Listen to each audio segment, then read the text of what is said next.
मेरी माँ के मरने के बाद घर की सारी जिम्मेदारी मुझ पर आ गई थी, क्योंकि मैं उनकी एक ही बेटी थी। 12 साल की उम्र में मुझे अपने घर का सारा काम करना पड़ता था। अपने बूढ़े पिता की सेवा कर करके मैं थक चुकी थी। मेरा बाप एक बूढ़ा आदमी था, जबकि मेरी माँ जवान और खूबसूरत थी। एक बूढ़े आदमी से शादी करने के बाद भी मेरी माँ ने पिता के दिलो जान से सेवा की थी। उन्होंने कभी मेरे पिता को ये एहसास नहीं दिलाया था कि आप बूढ़े हैं और मैं जवान हूँ। मैं 12 साल की उम्र तक अपनी माँ को कभी भी उनसे शिकायत करते हुए नहीं सुना था कि मेरी शादी एक बूढ़े इंसान से क्यों करवा दी गई है। मुझे तो ये मालूम नहीं था कि माँ की शादी किस मजबूरी की वजह से एक बूढ़े इंसान से कराई गई, क्योंकि उस वक्त मैं बहुत छोटी थी जब मेरी माँ इस दुनिया से चल बसी। और फिर पिता की सारी जिम्मेदारी मुझ पर आ गई, क्योंकि माँ के होते हुए मैंने कभी भी घर का कोई काम नहीं किया था। इसलिए मुझे इस बात का अंदाजा बिल्कुल भी नहीं था कि घर का काम किस तरह से किया जाता है और खाना वगैरह किस तरह से बनाया जाता है। मुझे जिस तरह से हो पाता था मैं कर लेती थी, पर मेरे पिता को मेरा बनाया हुआ खाना बिल्कुल भी पसंद नहीं आता था। खाना खाते वक्त वो अक्सर मुझे डांटा करते थे कि किस तरह का खाना बनाया है। कभी रोटी जली हुई होती तो कभी सब्जी में नमक या मिर्च कम या ज्यादा हो जाता। मुझे बिल्कुल भी अंदाजा नहीं होता था कि किस चीज में कौन सी चीज कितनी डालनी चाहिए। इसीलिए हर रोज ही मुझे अपने पिता से डांट सुनने को मिल जाती थी, क्योंकि मेरी उस वक्त पढ़ाई की उम्र थी। तो मैं दरवाजे पर खड़ी मोहल्ले के सारे बच्चों को उम्मीद भरी नजरों से देखा करती थी कि काश मैं भी कभी स्कूल जा पाती और मैं भी पढ़ पाती, क्योंकि मुझे पढ़ाई का बहुत ज्यादा शौक था। पर इतनी छोटी सी उम्र में मुझ पर घर की इतनी जिम्मेदारियां आ गई थीं कि मुझे स्कूल जाने का वक्त बिल्कुल भी नहीं मिल पाता था। जब मैं दरवाजे पर खड़ी स्कूल जाते हुए बच्चों को देखती रहती थी, तो मेरे पिता कभी कभार मुझे देख लेते तो बहुत ज्यादा डांटते थे कि दरवाजे पर खड़ी तमाशा ही देखती रहती हो, इसीलिए तो तुम्हारा घर के कामों में दिल ही नहीं लगता और ना ही तुम कुछ सीख पाती हो। पिता को जब मेरा कोई भी काम पसंद नहीं आया, तो मेरे पिता ने एक बार फिर से शादी करने का फैसला किया, क्योंकि मेरे पिता काफी बूढ़े थे। उनको बहुत ही ज्यादा सेवा की जरूरत थी, जो मुझसे अब नहीं हो पाती थी। मेरे पिता का ये फैसला सुनने के बाद मैंने सुकून की सांस ली कि चलो, अब मेरे पिता की जिम्मेदारियां तो उनकी नई बीवी उठा लेगी। कुछ ना कुछ काम का बोझ तो मुझ पर से उतर जाएगा। पर ये मेरी बहुत बड़ी गलतफहमी थी। मेरे पिता ने एक तलाकशुदा औरत से शादी कर ली थी। इससे पहले से ही उसके 2 बेटे थे, जो वो अपने साथ ही घर में लेकर आई थी। वो औरत काफी चालाक और तेज तर्रार मिजाज रखने वाली थी। मैंने यही सोचा था कि उस औरत के आने के बाद वो सारा घर खुद ही संभाल लेगी, पर मेरी ये सोच गलत थी। उसने घर का कोई भी काम करने से इनकार कर दिया था और सारे घर का काम वो मुझसे ही करवाती थी। मेरे पिता के साथ साथ अब 3 और लोगों की जिम्मेदारी मेरे कंधों पर आ गई थी। सारा दिन मैं काम करती रहती, उन लोगों के कपड़े धोती, कपड़े प्रेस करती, घर की सफाई करती, खाना बनाती। इन सारे कामों से रात को जब मैं फ्री होती तो मेरी सौतेली माँ मुझसे अपने पैर भी दबाती, और जब भी मैं उनको ये बोल देती कि मैं बहुत थक गई हूँ, मुझे बहुत तेज नींद आ रही है, तो वो मुझे डांटने लग जाती थी। उन सब लोगों की सेवा कर करके 4 साल गुजर गए थे और फिर मैं 16 साल की हो गई। इन 4 सालों में मेरी सौतेली माँ ने एक भी दिन मुझसे प्यार से बात नहीं की थी, और ना ही मेरे पिता ने मुझे कभी भी प्यार भरी नजर से देखा था, क्योंकि वो अपनी जवान बीवी को पाकर बहुत ही ज्यादा खुश थे। उनको अपनी बीवी के अलावा और कुछ भी दिखाई नहीं देता था। वो अपनी बीवी का दिल खुश करने के लिए कभी कभार उसके दोनों बेटों को घुमाने फिराने भी ले जाते थे और उनके लिए ही खाने पीने की चीजें भी खरीद कर लाते थे, क्योंकि वो किसी भी हाल में अपनी बीवी को नाराज नहीं करना चाहते थे। वो ज्यादा से ज्यादा ये कोशिश करते थे कि उनकी बीवी का दिल खुश रहे। मेरी सौतेली माँ के दोनों बेटे मुझ पर इस तरह से हुक्म चलाते थे कि जैसे मैं उनकी कोई नौकरानी हूँ। अपने ही घर में दूसरों को मुझ पर हुक्म चलाते देखकर मेरा दिल जलता रहता था और मुझे बहुत ही दुख होता था कि मेरे पिता ये सब कुछ बैठे बैठे कैसे अपनी आंखों से देखते रहते हैं। उनको मेरा जरा भी ख्याल नहीं होता है कि मैं भी तो उनकी ही औलाद हूँ। उनको कभी तो मेरी तरफ से बोलना चाहिए या फिर अपनी बीवी से ये कहना चाहिए कि तुम अपने बेटों से कह दो कि वो मेरी बेटी पर इस तरह से हुक्म ना चलाया करें। ये मेरी बेटी है, इस घर की कोई नौकरानी नहीं है जो उनके आगे इस तरह हर वक्त गुलामों की तरह उनका हुक्म बजाती फिरे। क्योंकि मेरी सौतेली माँ के बेटे तो पानी का गिलास तक खुद से उठाकर नहीं पीते थे, वो भी मुझसे ही मांगा करते थे। अगर कभी उनके काम में मुझे जरा सी भी देरी हो जाती तो मेरी माँ उसी वक्त मेरे पिता से शिकायत लगाकर मुझे उनसे डांट पड़वा देती थी और पिता की डांट से मुझे बहुत ज्यादा डर लगता था। 12 साल की उम्र में ही मैंने किचन संभाल लिया था और 16 साल की उम्र तक मैं हर चीज बनाना सीख चुकी थी। मुझे बहुत ही अच्छे अच्छे खाने के पकवान बनाने आते थे और नेचुरली मेरे हाथ का जायका भी बहुत ही लजीज था। अगर मैं कोई चीज सादा तरीके से भी बना लेती तो फिर भी वो बहुत ही मजेदार किस्म की बनती थी। एक दिन मेरी सौतेली माँ की एक दूर की सहेली उनसे मिलने के लिए आई थी, जिसके लिए मेरी सौतेली माँ ने मुझे खास तौर पर अच्छा खाना बनाने के लिए बोला था। मैंने उनके कहने पर हर वो चीज बनाई थी जो भी उन्होंने मुझे बोली थी। सौतेली माँ की सहेली जब हमारे घर आई तो मैं उनके सामने खाना जाकर पेश किया। उन्होंने जब मेरे हाथ का बना हुआ खाना खाया तो बहुत ज्यादा तारीफें करने लगी और मेरी सौतेली माँ से पूछने लगी कि जिस लड़की ने ये खाना बनाया है, ये लड़की कौन है? तो उन्होंने बताया कि ये मेरे पति की पहली पत्नी की बेटी सिमरन है। फिर तो उस औरत ने बड़े ही गौर से मेरी तरफ देखा और फिर वो मुझसे हाल चाल पूछने लगी। मैंने भी उनसे उनकी तबीयत के बारे में पूछा तो उन्होंने मेरे सर पर हाथ फेरते हुए मेरी माँ को कहा कि बड़ी ही प्यारी बच्ची है। क्योंकि मैं बहुत ही खूबसूरत थी, मैंने बहुत ही अच्छा रंग रूप पाया था, इसलिए मैं उस औरत को देखते ही पसंद आ गई। उस औरत ने मेरी सौतेली माँ से अपने बेटे के लिए मेरा रिश्ता मांग लिया। उस औरत ने सौतेली माँ से कहा कि मुझे भी ऐसी ही लड़की की तलाश थी जो खूबसूरत भी हो और घर गृहस्थी भी अच्छी तरह से संभालना जानती हो। इस लड़की की तो माँ भी नहीं है और ना ही इसकी कोई बहन है। मैं भी यही चाहती थी कि मुझे ऐसी कोई लड़की मिल जाए जिसका मायके से शादी के बाद कोई भी ज्यादा रिश्ता ना रहे। मुझे इस बात पर यकीन था कि मेरी उम्र अभी बहुत छोटी है, इसीलिए सौतेली माँ इस औरत को फिलहाल मेरा रिश्ता देने से इनकार कर देगी, क्योंकि वो औरत अपने बेटे की जल्द से जल्द शादी करवाना चाहती थी। ये बात भी उस औरत के मुंह से कहते हुए मैंने खुद सुनी थी। और फिर मेरी उम्र तो अभी सिर्फ 16 साल है, इसलिए यकीनन वो उस औरत को मेरे रिश्ते के लिए मना करेंगी। लेकिन आसमान तो मेरे सर पर तब फटा जब सौतेली माँ ने उस औरत से बदले में 5 लाख रुपए मांगे और 1 हफ्ते के अंदर अंदर मेरी शादी करने के लिए बोला। वो औरत तो खुशी खुशी 5 लाख देने के लिए राजी हो गई और मेरी सौतेली माँ से बोली कि अभी ये रिश्ता पक्का ही समझो, शादी वाले दिन मैं आऊंगी और तुम्हारे 5 लाख रुपए भी तुम्हें दे जाऊंगी। वो औरत ये खुशखबरी अपने घर वालों को सुनाने के लिए जल्दी से अपने घर चली गई। उस औरत के जाते ही मैंने सौतेली माँ को साफ साफ इनकार कर दिया कि मैं अभी ये शादी नहीं कर सकती। आप होती कौन है मेरी जिंदगी का फैसला करने वाली? तो उन्होंने मुझे थप्पड़ मारते हुए कहा कि कितनी बेशरम लड़की हो तुम, इस तरह से शादी से इनकार कर रही हो। अगर यहाँ शादी नहीं करनी तो जरूर इसका मतलब ये है कि तुम्हारा किसी के साथ चक्कर चल रहा होगा, इसीलिए तो मना कर रही हो। बताओ कौन है वो लड़का जिससे तुम शादी करना चाहती हो? मैंने अपनी मरी हुई माँ की कसम खाते हुए कहा कि मेरा किसी के साथ चक्कर नहीं है। आप मेरी उम्र तो देखिए, फिर मुझे ये बात करिए। इस पर सौतेली माँ बोली, तो फिर जहाँ मैं कह रही हूँ वहीं पर चुपचाप शादी कर लो और कोई भी जरूरत नहीं है अपने बाप से इस बारे में बात करने की। उन्होंने पहले ही मुझे अपने पिता को इस बारे में बात करने से रोक दिया, पर मैं तो अपने पिता से इस बारे में बात करना ही नहीं चाहती थी, क्योंकि मुझे पता था कि मेरे पिता मेरी बात कभी भी नहीं मानेंगे।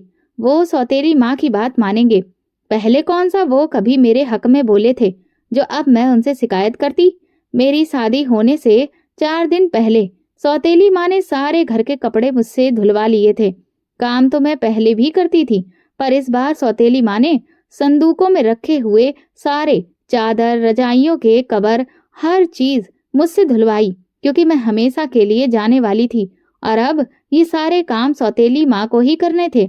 जैसे जैसे मेरी शादी का दिन करीब आता जा रहा था, मैं बहुत ज्यादा डर रही थी, क्योंकि मुझे शादी के बारे में कुछ भी मालूम नहीं था। मैं तो अपने घर से कभी बाहर तक नहीं गई थी।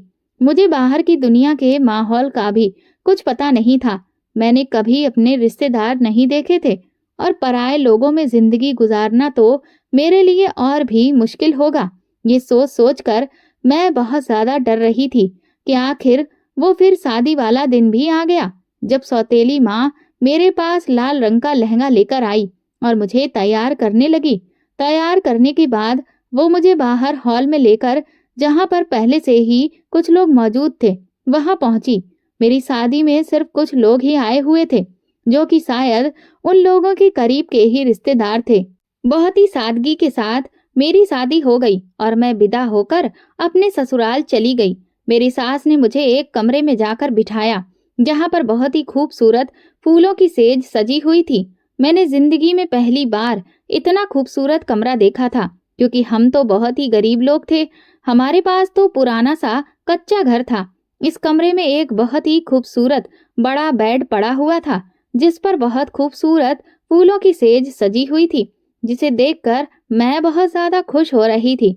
इस कमरे में एक बड़ा सा ड्रेसिंग टेबल भी था, जिसके सामने खड़े होकर मैं शीशे में खुद को देखे चली जा रही थी। मैंने जिंदगी में आज पहली बार इतना मेकअप किया था, जिसमें मैं खुद को बहुत ही हसीन लग रही थी। प्यारी तो मैं पहले भी बहुत ज्यादा थी। अच्छा रंग रूप था, कद काठी भी अच्छी थी, बाल भी लंबे थे, पर मेकअप ने तो मेरी खूबसूरती में और भी चार चांद लगा दिए थे। आईने में खुद को देखने के बाद मैं उस सोफे पर जाकर बैठी, जो बहुत ही नरम था। मुझे वहां पर बैठने में बहुत मजा आ रहा था। मैंने जिंदगी में पहली बार इतना बड़ा और नरम सोफा देखा था। इस कमरे की हर चीज बहुत महंगी और खूबसूरत लग रही थी। मुझे ये सब कुछ देखने से ही अंदाजा हो रहा था कि जहां पर मैं शादी करके आई हूँ, ये लोग काफी अमीर लग रहे हैं। मैं दिल ही दिल में सोच रही थी कि शायद भगवान ने मेरी किस्मत में अब दुख लिखने बंद कर दिए हैं और अब खुशियां ही खुशियां आने वाली हैं। मैं अपनी आने वाली जिंदगी के बारे में सोच सोच कर बहुत ज्यादा खुश हो रही थी, जब दरवाजा खुलने की आवाज आई और एक खूबसूरत और नौजवान सा लड़का अंदर आया और उसने आते ही कुंडी लगा दी, जो कि मेरा पति था। वो आकर मेरे पास बेड पर बैठ गया। उसने मुझे प्यार से मुस्कुराकर देखा। मैं भी उसे देखकर मुस्कुरा दी। फिर उसने मुझे देखकर मेरी खूबसूरती की तारीफ करना शुरू कर दिया, जो मुझे बहुत ही अच्छी लग रही थी। जिंदगी में पहली बार मेरी किसी ने तारीफ की थी, वरना मायके में तो सिर्फ मैंने डांट ही सुनी थी। उसने अपनी जेब से एक डिब्बी निकालकर उसमें से एक सोने की अंगूठी निकालकर मेरे हाथ में पहनाई और मुझे कहने लगा कि ये आपकी मुंह दिखाई का तोहफा है। जिंदगी में पहली बार मुझे किसी ने तोहफा दिया था, जिसे देखकर मैं बहुत खुश हो रही थी। इस अजनबी से इंसान में इतना अपनापन और प्यार था कि मुझे कभी जिंदगी में अपने खून के रिश्तों से भी इतना प्यार नहीं मिला था। उसके बात करने का अंदाज, उसका इतना मीठा लहजा मेरा दिल जीत चुका था। जिस शादी से मैं कुछ दिनों पहले नाखुश थी, अब इस शादी से मैं बहुत ही ज्यादा खुश होने लगी थी।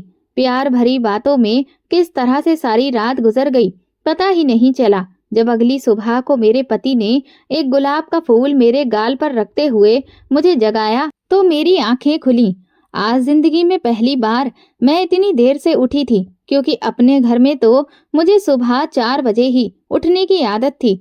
आज मैं पता नहीं कैसे इतनी देर तक सोई रही हूँ।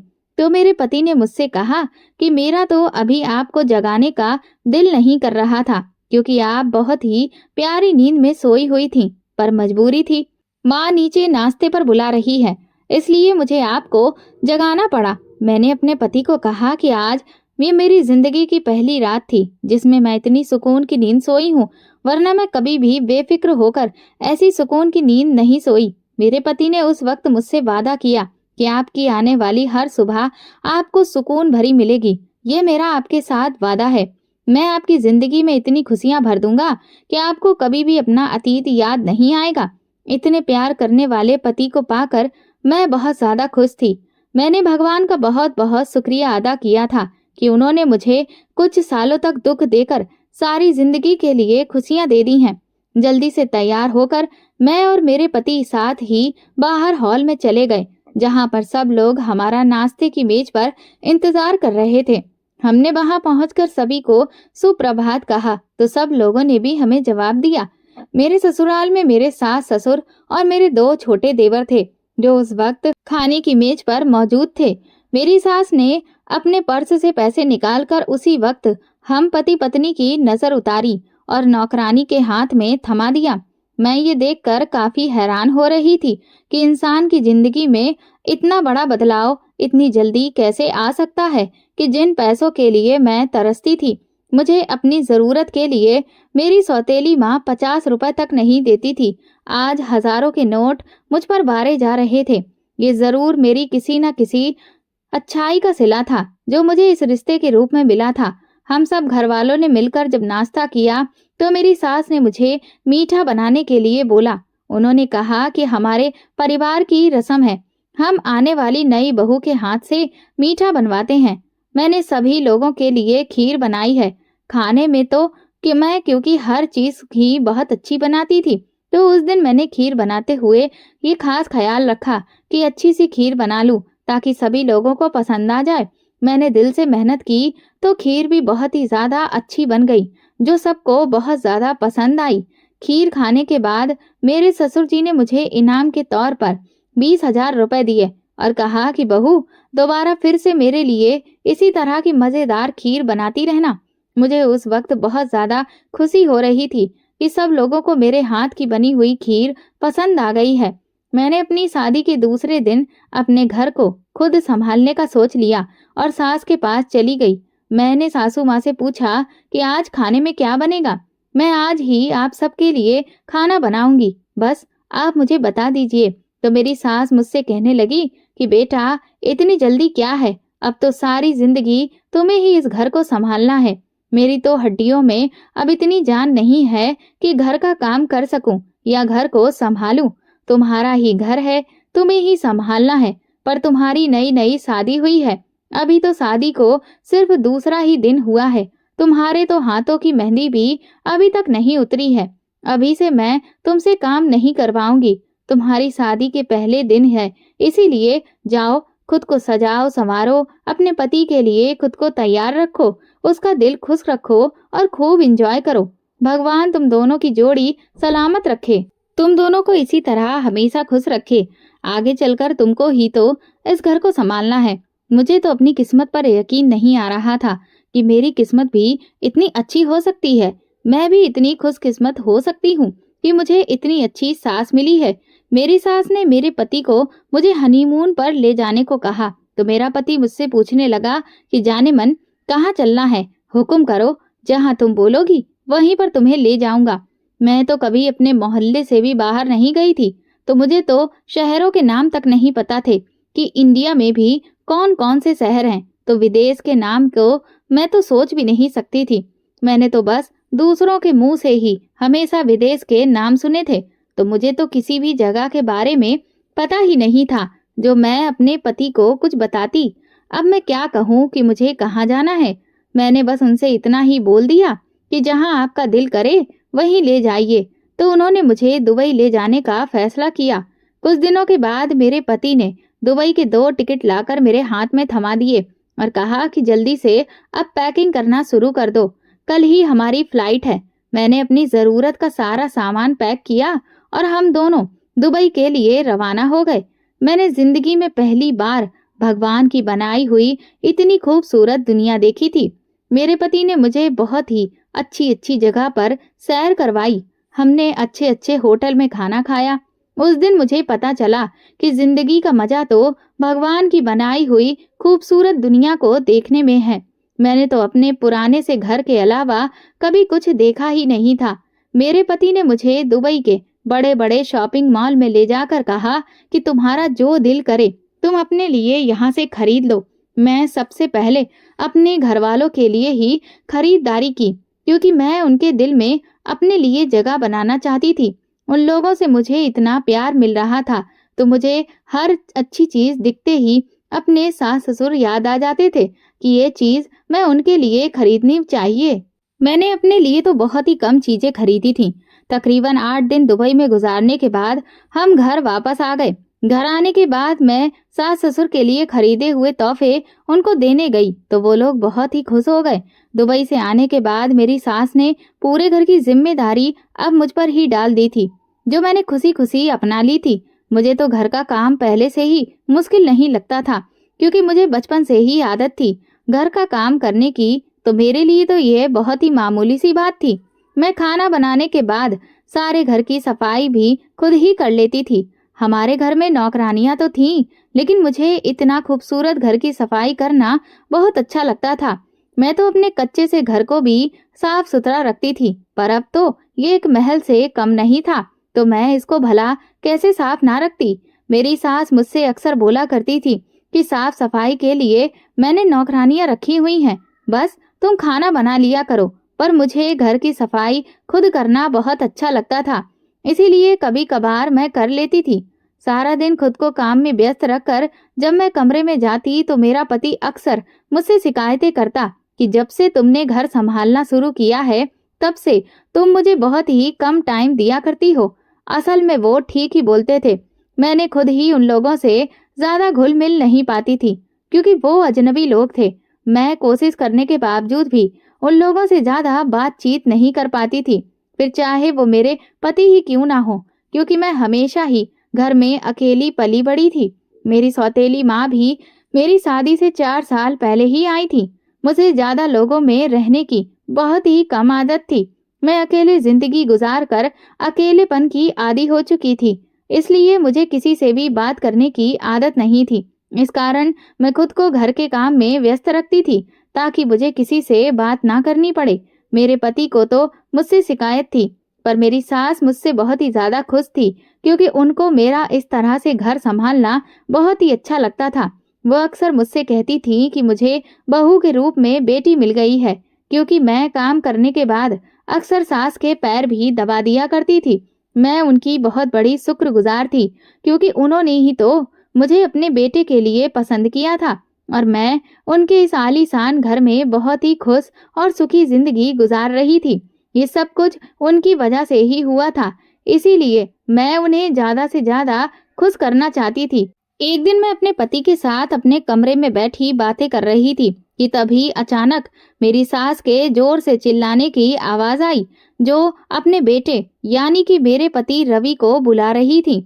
और इस तरह उनकी ऊंची ऊंची आवाजें सुनते ही हम लोग काफी घबरा गए और दौड़ते हुए उनके पास गए, तो सामने का नजारा देखकर हमारे पैरों तले से तो जमीन ही निकल गई थी, क्योंकि वहां पर मेरे ससुर नीचे जमीन पर गिरे पड़े थे और मेरी सास उनके साथ में बैठी जोर जोर से रो रही थी। मेरे पति ने अपने पिता को उसी वक्त उठाया और गाड़ी में डालकर जल्दी जल्दी अस्पताल की तरफ भागे। अस्पताल ले जाने के बाद पता चला कि मेरे ससुर को पैरालाइज का अटैक हुआ है। ये खबर सुनते ही मेरी सास और भी ज्यादा रोने लगी थी। फिर मैंने अपनी सास को दिलासा देते हुए चुप करवाने की काफी कोशिश की थी, पर उनके लिए तो अब ये खबर काफी बुरी थी, इसलिए फिलहाल तो वो चुप होने का नाम ही नहीं ले रही थी। कुछ दिन अस्पताल में गुजारने के बाद मेरे पति ने अपने पिता को घर लाना ठीक समझा। इसके बाद घर के सारे लोग ही उनका बहुत अच्छे से ख्याल रखने लगे थे। मेरी सास अपना सारा वक्त उनको ही देती थी, उनके खाने पीने का ख्याल रखती थी, उनकी दवाइयाँ उन्हें खुद अपने हाथों से खिलाती, जबकि मेरी भी पूरी कोशिश थी कि मैं अपने सास ससुर की अब और भी ज्यादा सेवा करूं, क्योंकि उन्हें भी मेरी सेवा की बहुत ज्यादा जरूरत थी। मेरे ससुर का हाल चाल लेने के लिए उनके काफी सारे रिश्तेदार आए थे, जिनको अभी मेरी शादी के बारे में भी नहीं पता था। एक दिन आए हुए मेहमानों के लिए चाय लेकर जब मैं सास ससुर के कमरे में गई, तो वहां पर एक बहुत ही बूढ़ी औरत बैठी थी, जो मेरी सास को कह रही थी कि तुमने हमें तो शादी के बारे में बताया ही नहीं, क्योंकि तुम तो हमें अपना दुश्मन समझती हो, पर अब जिसे तुम ब्याह कर अपने घर में ले आई हो, वो भी तो तुम्हारे लिए मनुष्य साबित हुई है। आते ही उसकी मनुष्यत पूरे घर में छा गई है। और तुम्हारे पति को पैरालाइज का अटैक हो गया है। मेरी सास ने उस वक्त उस औरत को ये कहकर चुप करवा दिया कि जिसकी किस्मत में जो लिखा होता है उसके साथ वही होता है। किसी के आने या जाने से कुछ भी नहीं होता। हम अपनी किस्मत का किसी और को कसूरवार क्यों ठहराएं? मेरी सास ने उस औरत को बोला कि मेरी बहू तो बहुत ही गुणवान लड़की है। उसने आते ही पूरे घर को बहुत अच्छी तरीके से संभाल लिया है। मुझे तो अब अपनी बेटी की कमी भी महसूस नहीं होती। ये बहू नहीं, मेरी बेटी है। मैं उसके लिए एक भी शब्द सुनना पसंद नहीं करूंगी। मुझे उस वक्त अपनी सास के रूप में माँ ही नजर आ रही थी, क्योंकि मैंने अपनी पूरी जिंदगी में ऐसी सास नहीं देखी थी जो अपनी बहू की तरफ से तारीफें करे और उसकी तरफ से बोले भी। मुझे तो ऐसा लगता था कि ये सास नहीं बल्कि मेरी माँ है। उस दिन के बाद तो मुझे अपनी सास और भी ज्यादा प्यारी लगने लगी थी।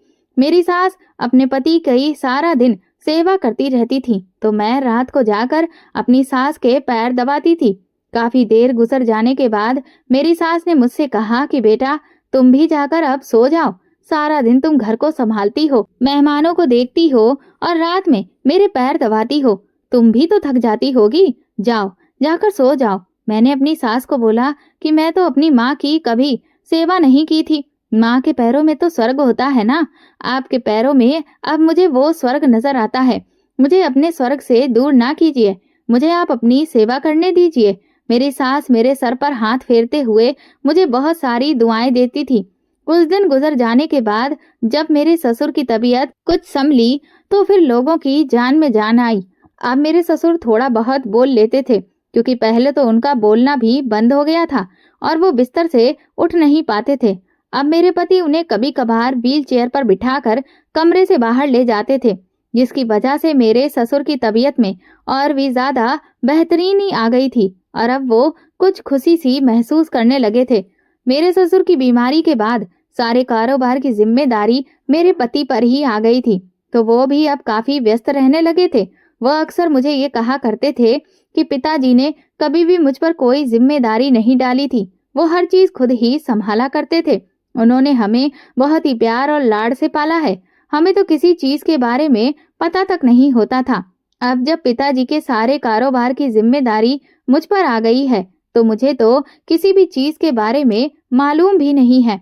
इसीलिए मुझे बहुत टेंशन रहती है कि पिताजी का इतना बड़ा कारोबार मैं अकेले कैसे संभालूं, क्योंकि मेरे पति के दोनों भाई तो अभी भी काफी छोटे थे, जो अभी सिर्फ पढ़ रहे थे। एक दिन सुबह को मेरे पति देर तक सोते रहे तो मुझे बहुत परेशानी होने लगी, क्योंकि मेरे पति की आदत थी वो सुबह जल्दी ही उठ जाते थे। मैं नाश्ता बनाकर फ्री होकर कमरे में आई तो मेरे पति अभी तक सो रहे थे।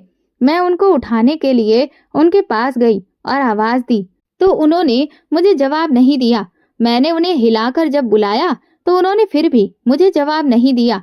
मैं तो घबरा गई और दौड़ती हुई अपनी सास के पास चली गई कि रवि को पता नहीं क्या हो गया है, वो नींद से उठ ही नहीं रहे हैं। मेरी सास के तो जैसे सर पर आसमान ही टूट पड़ा था।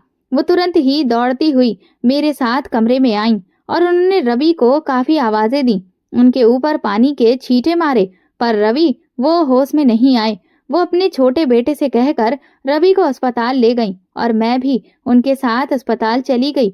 रवि का चेकअप करते हुए डॉक्टर ने हमें जो खबर सुनाई तो हम पर बिजली ही गिर गई थी। डॉक्टर ने हमें बताया कि रवि को ब्लड कैंसर है। मेरी सास बेचारी अपने बेटे की इतनी बुरी बीमारी के बारे में सुनकर बहुत रो रही थी और मुझे तो जैसे यकीन ही नहीं आ रहा था।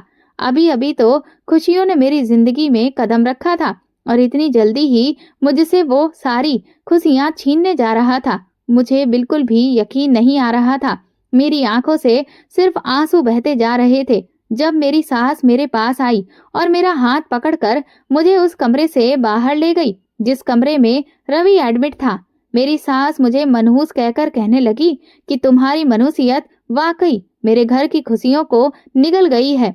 मेरी जिंदगी से, मेरे बेटी की जिंदगी से अब तुम वापस आने के बारे में सोचना भी मत। मैं अपनी सास की मिन्नतें करते हुए कहने लगी कि माँ जी, इसमें मेरा कोई दोष नहीं है, पर मेरी सास मेरी एक भी बात सुनने के लिए तैयार नहीं थी। उन्होंने अपने दोनों बेटों से कहकर मुझे हॉस्पिटल से उसी वक्त धक्के देकर बाहर निकलवा दिया और ये तक नहीं सोचा कि रवि की बीमारी का जितना दुख उन्हें हुआ है उससे कहीं ज्यादा तो मुझे भी हुआ है। मैं रोती हुई अपने मायके चली गई तो मेरी सौतेली माँ मुझे देखकर परेशान होने लगी और बोली कि तुम यहाँ पर क्यों आई हो? तुम्हारी सास ने तो मुझसे कहा था कि तुम अब कभी भी अपने मायके नहीं आओगी, तो फिर यहाँ आने की क्या वजह है? मेरी सौतेली माँ मुझसे कहने लगी कि अगर थोड़ी देर के लिए आई हो तो फिर ठीक है, अगर रहने के लिए आई हो तो अभी यहाँ से चली जाओ, क्योंकि तुम्हारी हालत और तुम्हारी शकल बता रही है कि तुम्हें उस घर से निकाला गया है। मैंने तुम्हें यहाँ रखने के लिए तैयार नहीं हूँ, क्योंकि तुम्हारे बाप की दवाइयों पर भी बहुत पैसा खर्च हो चुका है। तुम्हारा पेट पालने के लिए अब मेरे पास पैसे नहीं हैं। मैंने तो अभी अपनी दुख भरी दास्तान अपनी माँ को सुनाई भी नहीं थी और उन्होंने तो पहले ही मुझे रखने से इनकार कर दिया। मेरे दोनों सौतेले भाइयों ने धक्के देकर मुझे उसी वक्त घर से बाहर निकाला और मैं रोड पर जा गिरी। अपने मायके के दरवाजे पर रोते रोते सारी रात गुजर गई, पर सौतेली माँ ने दरवाजा नहीं खोला। वो मैं भूखी प्यासी सारी रात गुजारी थी। मैं सुबह के वक्त उस दरवाजे से उठी। मेरे शरीर में बिल्कुल भी ताकत नहीं बची थी कि मुझसे चला भी जाए, क्योंकि एक तो मेरे पति की बीमारी का सदमा था, दूसरा घर से निकल जाने का भी दुख भी था। मुझे यकीन था कि मेरा पति मुझे जरूर वापस बुलाएगा, क्योंकि वो मुझसे बहुत ज्यादा प्यार करता था। मैंने फिर से अपने ससुराल जाने की लगी। चलते चलते रास्ते में अचानक से मेरा सर चकराने लगा और मैं बेहोश होकर गिर गई। जब मेरी आंख खुली तो फिर मैं एक अस्पताल में मौजूद थी और एक औरत मेरे साथ में खड़ी थी। मैंने उस औरत से सवाल किया कि मैं कहाँ हूँ और मुझे क्या हुआ है, तो उस औरत ने मुस्कुराते हुए मुझे जवाब दिया कि मुबारक हो, आप माँ बनने वाली हैं। आप सड़क पर बेहोश पड़ी हुई मुझे मिली थी, तो मैं आपको अस्पताल में ले आई, जहाँ मुझे पता चला कि आप तो माँ बनने वाली हैं। उस औरत ने मुझसे कहा कि आप कौन हो, कहाँ रहती हो, मैं आपको आपके घर तक छोड़कर आती हूँ। तो ये बात सुनते ही मेरी आंखों से आंसू बहने लगे। मैंने उस औरत को कहा कि मेरा तो कोई भी घर नहीं है, कि घर का पता मैं आपको दूं। मेरे पति के घर से मुझे मनहूस कहकर निकाल दिया गया है और मेरे पिता के घर से भी मुझे ये कहकर निकाला गया कि मेरा बोझ वो लोग नहीं उठा सकते। वो औरत बहुत ही अच्छी और रहमदिल थी। वो मुझे अपने साथ अपने घर ले गई। उस औरत के घर में मेरा बहुत ही अच्छे तरीके से ख्याल रखा जा रहा था, इस वजह से क्योंकि मैं पेट से थी। उस औरत को जब मैंने अपनी सारी कहानी सुनाई तो उसे भी बहुत अफसोस होने लगा कि मेरे साथ बहुत ही गलत हुआ है। उस औरत ने अपने बारे में मुझे बताया कि उसके पति का एक रोड हादसे में देहांत हो गया है। ये खबर सुनने के बाद मुझे बहुत ही दुख हो रहा था, क्योंकि वो औरत अभी जवान थी। उस औरत ने मुझे कहा कि मैं इस घर में अकेली ही रहती हूँ, तुम जब तक चाहो मेरे साथ रह सकती हो। पर मैंने उस औरत का धन्यवाद करते हुए कहा कि नहीं, मुझे अपने पति के घर जाना है। भले ही मेरी सास ने उस वक्त गुस्से में मुझे घर से निकाल दिया, पर मैं अपनी तरफ से पूरी कोशिश करूंगी अपना घर बचाने की। मुझे यकीन है कि जब मेरा पति मुझे देखेगा तो वो मेरी सास को मुझे घर से निकालने से रोकेगा, क्योंकि मेरा पति मुझसे प्यार करता है। वो औरत अपने साथ अपनी गाड़ी में मुझे मेरे ससुराल ले गई। मेरे तो पैरों तले से जमीन निकल गई ये देखकर कि जब हम वहां पहुंचे और देखा कि मेरे ससुराल वाले घर पर तो ताला लगा हुआ था और वहां मोहल्ले वालों से हमें पता चला कि ये लोग रवि का इलाज करवाने के लिए लंदन चले गए हैं और कभी भी वापस नहीं आएंगे। मैं अपनी किस्मत पर बहुत ही ज्यादा रो रही थी। उस नेक औरत ने मुझे हौसला देते हुए कहा कि शायद ये रिश्ता तुम्हारी किस्मत में आगे लिखा ही नहीं था, तो तुम सब्र के अलावा अब और कुछ भी नहीं कर सकती। उस औरत ने पूरे 9 महीने मेरा बहुत ज्यादा ख्याल रखा, जिसका एहसान जिंदगी भर मैं नहीं उतार सकती। जब मेरा बच्चा पैदा हुआ तो मुझे बहुत खुशी होने लगी कि अब मेरा बेटा इस दुनिया में आ गया है। मुझे किसी के सहारे की जरूरत नहीं है। मैंने अब ये इरादा कर लिया था कि जिंदगी में अब कभी भी ना पति के घर जाऊंगी और ना ही अब मैं अपने बाप के घर में जाऊंगी। मैं अपने बेटे को पढ़ा लिखा कर एक अच्छा मुकाम हासिल करवाऊंगी। मैं जिस औरत के घर में रहती थी उसका नाम अंकिता था। वो मेरा बहुत अच्छे से ख्याल रखती थी। वो मेरे बेटे को बिल्कुल अपने बेटे की तरह समझती थी। उसने मुझसे बोला था कि जब मेरे पति जिंदा थे तो उन्हें छोटे बच्चे बहुत पसंद होते थे। वो अक्सर मुझसे बोला करते थे कि भगवान हमें भी जल्द से जल्द औलाद की खुशी दे, पर ये खुशी देखने से पहले ही वो इस दुनिया से विदा हो गए।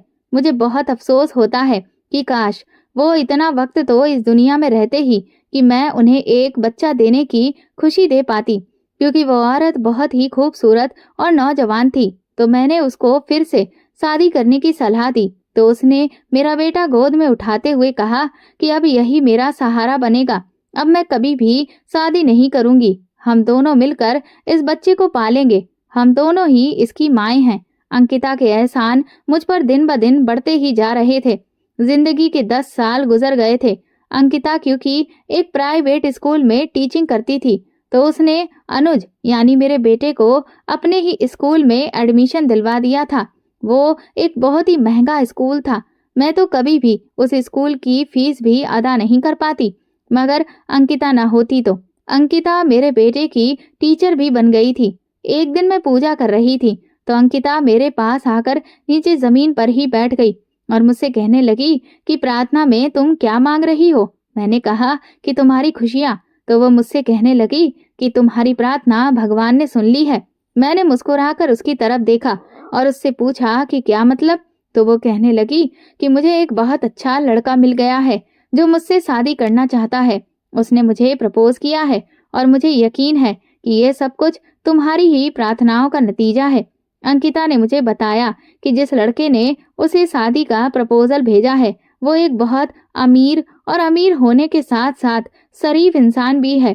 पर अंकिता ने मुझे ये भी बताया कि वो लड़का पहले भी शादीशुदा था और उसकी पत्नी अब उसके साथ में नहीं रहती है। मैंने अंकिता से कहा कि ये तो कोई भी बड़ी बात नहीं है, तुम भी तो पहले शादीशुदा थी। इस बात से अगर उसे कोई ऐतराज नहीं है तो फिर तुम्हें भी उसके शादीशुदा होने से ऐतराज नहीं होना चाहिए। मुश्किल तो तब होती जब उसकी पत्नी उसके साथ रहती होती। अंकिता ने उस लड़के से मिलकर शादी की तारीख पक्की कर दी थी और अगले हफ्ते शादी थी। मुझे अंकिता की शादी की बहुत ज्यादा खुशी थी। अंकिता ने ही तो अपने एहसानों से उस वक्त मुझे खरीद ही लिया जब शादी से एक दिन पहले उसने अपना घर मेरे बेटे के नाम पर लिख दिया।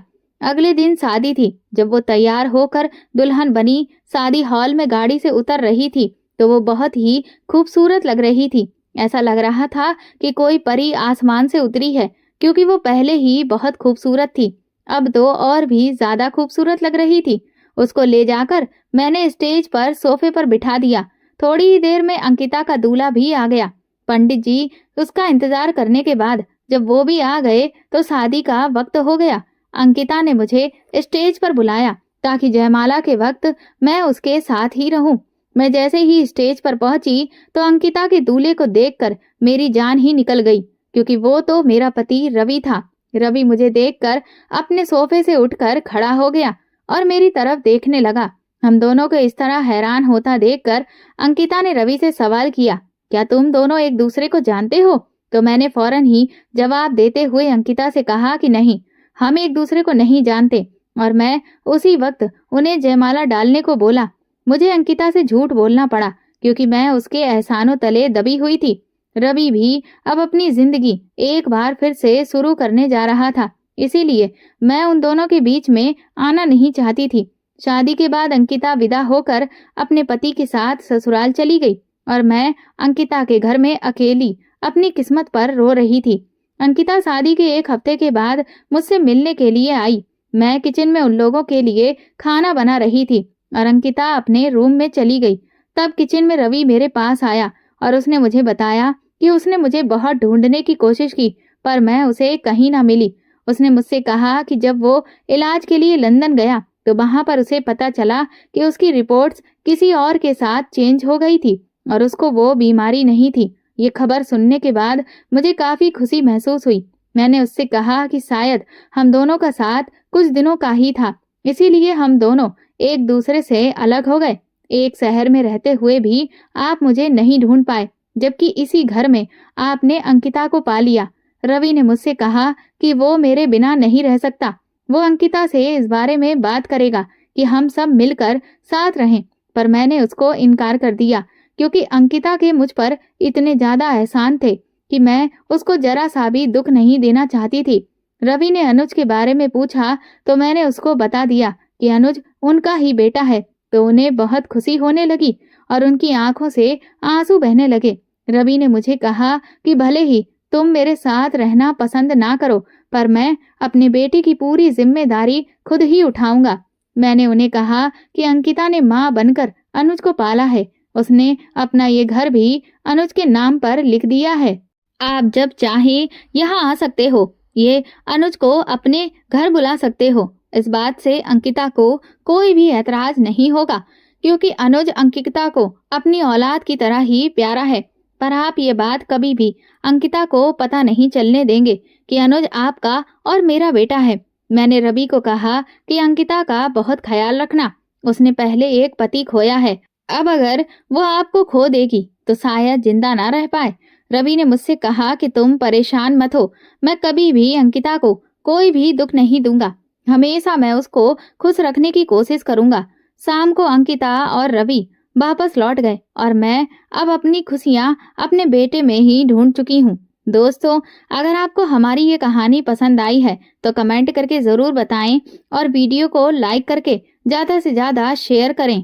और चैनल पर नए हैं तो प्लीज सब्सक्राइब जरूर करें और हाँ, नोटिफिकेशन बेल को जरूर दबाएं ताकि अगली अपडेट सबसे पहले आपको मिले। धन्यवाद।